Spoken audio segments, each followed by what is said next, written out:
No one made Hayley Mills hate him more than she did. Hayley Mills was born Katie Hayley Mills, Vivian Mills in London, England on April 18, 1946. That's Hayley Catherine Rose. It's true that Vivian Mills was born into the show business. She was the daughter of Sir John Mills, a famous British actor and a pillar of British cinema, and Mary Hayley Bell, a playwright and novelist. Bell's creativity and literary sense helped shape Hayley's early growth. Her great career in movies and TV shows began with a background in the arts thanks to a family full of artists. Hayley's rise to fame started almost by accident. She was discovered by director J. Lee Thompson while she was at boarding school when she was only 12 years old. She was quickly cast as Gilly in the 1959 British crime drama Tiger Bay.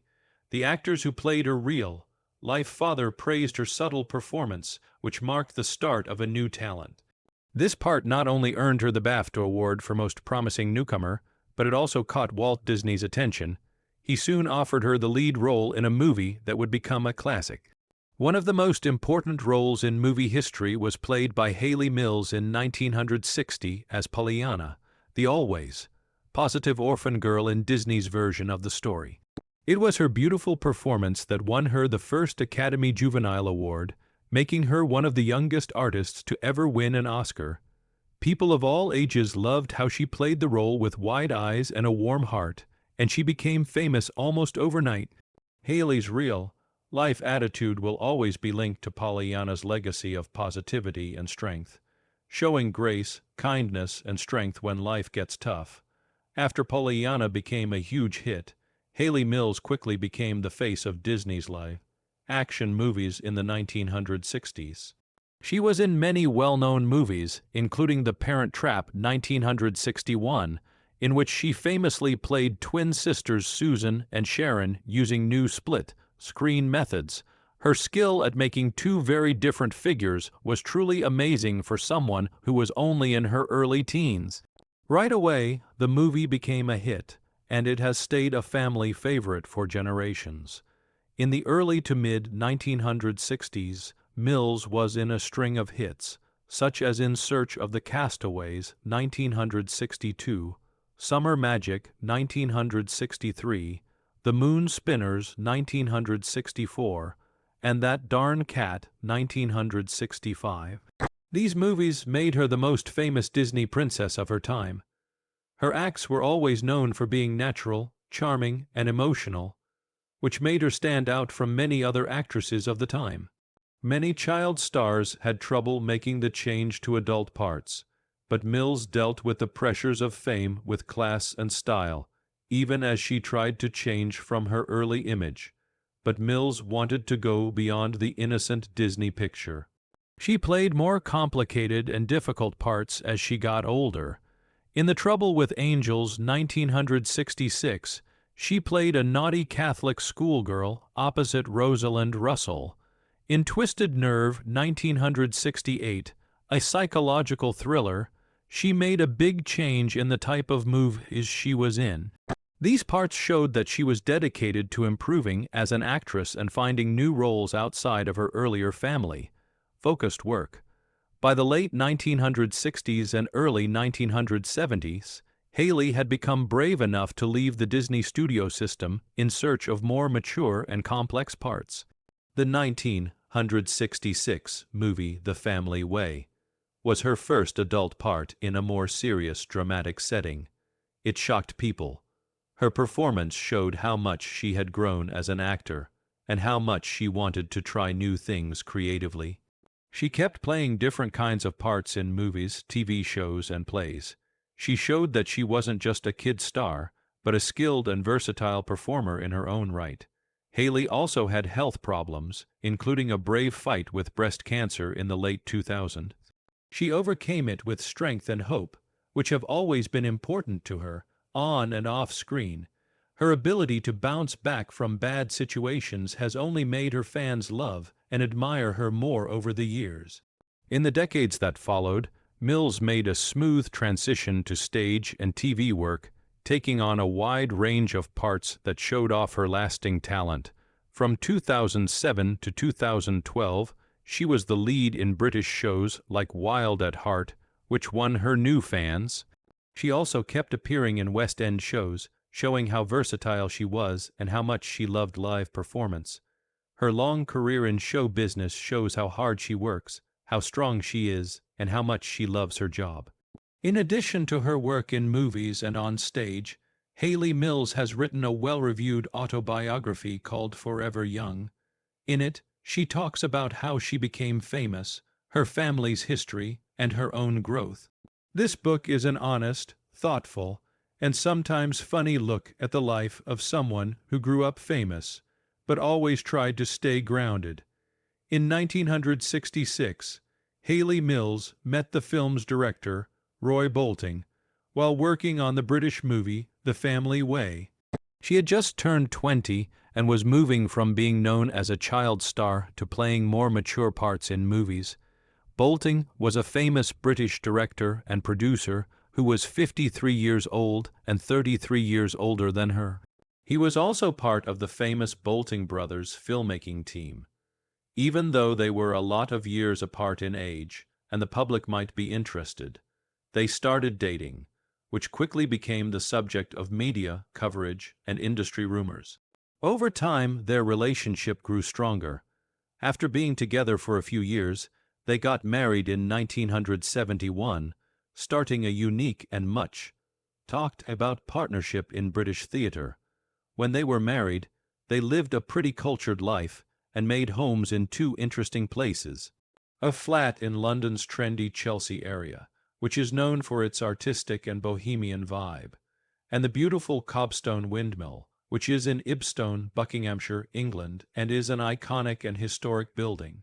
The couple lived in the windmill, which later became famous as the setting for the movie Chitty Chitty Bang Bang. It was a lovely and unique place to live. In the end, the windmill was sold, probably as a way for them to separate. Their marriage led to the birth of a son named Crispian Mills, who later became famous in the music business. It was Crispian's job as lead singer, producer, and guitarist for the psychedelic and Roger rock band Killa Shaker that made him famous. The band became famous in the 1990s with hits like Tatva and Hush. Along with Crispian, Hayley Mills became connected to a younger group of British pop culture and art, which grew her legacy into the alternative rock world. Even though Hayley and Roy Bolting had a successful family life together, their marriage finally fell apart, and after 6 years of marriage, they got a divorce in 1977. Many people have made guesses about why they broke up, but it's likely that the stresses of their different ages, different stages of life, and Mills's changing job made them decide to split up. After getting divorced, Mills kept looking into her personal life and ended up in a long-term relationship with the famous British actor Lee Lawson. In July 1976, Mills had her second boy, Jason Lawson, while they were together. This was a big time in Mills's life because she was a mother and her acting job was getting better at the same time. She also kept her personal life pretty low-key. Lawson and she were close friends and worked together on creative projects because they both loved the theater. They were not married, but their relationship was very strong. But like her first serious romance, this one ended in the end too. Mills and Lawson broke up amicably in the early 1980s, and both of them went on to have successful jobs in the entertainment business. Lawson later married British supermodel Twiggy, while Mills spent more time focusing on her own personal and business goals. Over the next few decades, Hayley Mills stayed busy in theater, movies, and TV. In 1997, she met actress and writer Fergus Baumge, which was the start of a new part of her love life. Their meeting happened on stage while they were touring together in a production of The King and I. Mills played the famous part of Anna Leona Wins, and Baumge played the king.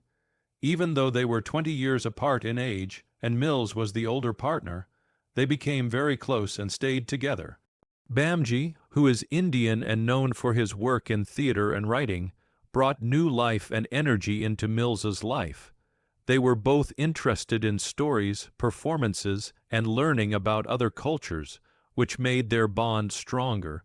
Since 1997, they've been together and have a strong, supportive relationship. They try to stay out of the media's spotlight and live a more private, artistically satisfying life. Their relationship is still going strong in 2023, making it one of the most stable and long-lasting in Mills's life. People often use their relationship as an example of how love and friendship can last forever, no matter your age or background. Some people may be surprised to learn that behind the scenes, the stars of The Parent Trap did not get along at all. Fans of the show may remember how charming and touching it was when families got back together. Working with Brian Keith on the set of the 1961 Disney movie would be one of the most emotionally charged and upsetting times in Hayley Mills's career. She was already a worldwide star by the time she was 14. The rough charm and fatherly warmth of Keith made people fall in love with him on screen, but Mills had to deal with a co-star she would come to dislike deeply. She told herself that she really did hate him more than anyone else, a comment that brought up years of anger and emotional wounds that had never fully healed. Brian Keith and Hayley Mills are said to have started to dislike each other almost as soon as they met. Mills, a young actress from a well-known acting family who had studied acting in the classical tradition, values accuracy, patience, and professionalism. Keith, on the other hand, was known for being rude, making sarcastic jokes, and getting annoyed by what he saw as childish feelings. Even though he was very skilled and had a lot of experience, he didn't like kid actors who were too spoiled. From the beginning, he didn't try hard to hide how he felt about Hayley. He often called her the Golden Goose, which was a jab at the fact that she was Walt Disney's favorite actress at the time. The people thought they were a cute father-daughter team on screen. Behind the camera, though, they talked to each other in a cold, rushed, and tense way.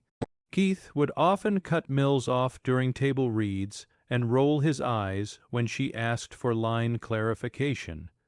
He also supposedly put her down in front of other crew members by calling her British accent and mannerisms highfalutin nonsense. From the outside, these small slights may not have seemed like much, but they started to hurt the young performer emotionally like shrapnel. Even worse, Mills was going through a very difficult time in her own life. She was balancing between being a kid and an adult, and she was having a hard time finding her voice in a male-dominated field that didn't often allow for teenage vulnerability.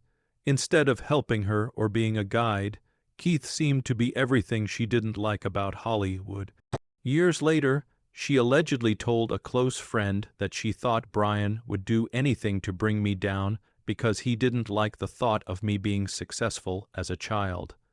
There were whispers about something that happened on set. There are rumors that Keith lost it when Mills messed up a line in a high-pressure scene. These rumors have never been proven but are often talked about. He slammed a chair to the ground and stormed off the set. Later, he said she was to blame for setting off the shoot's pace. According to the story, that moment permanently broke up their already tense working relationship. Even though the show went on, there was a war going on in the background that no one could hear. Disney carefully painted a picture of The Parent Trap as a happy, carefree place, but Hayley Mills later said it was mentally draining and not at all what it seemed like it would be. Even though she stayed professional while the movie was being made and even during its promotional trip, it took a big toll on her emotions. When she was asked about working with Brian Keith years later in interviews, her voice would drop to a cool range and her face would get a little stiff. She never went on a rant, but the words she used, measured, angry, and restrained, told a lot. She had said that he was hard to deal with. He made it clear that I wasn't allowed in his area. The hurts from her time with Keith didn't go away after shooting was over. Even as Mills got older and took on more adult jobs, the emotional scars from being put down by a powerful man when she was so young stayed with her. She finally found peace in her personal life and fell in love with acting again, But there was still one name she could never say without getting cold. John Keith. He wasn't just a cranky coworker to her. He stood for everything she didn't like about the business: the pride, the teasing, and the rude treatment of young people and those who are sensitive. In private letters, one letter was found years after her book came out. Mills wrote, "He was the only person in this business I could not forgive. I didn't hate him for what he did, but for making me feel small." That statement is where her deepest anger comes from. Brian Keith was more than just someone she didn't like. He was the one who made her doubt her worth when she was at the top of her game. She would never forget that.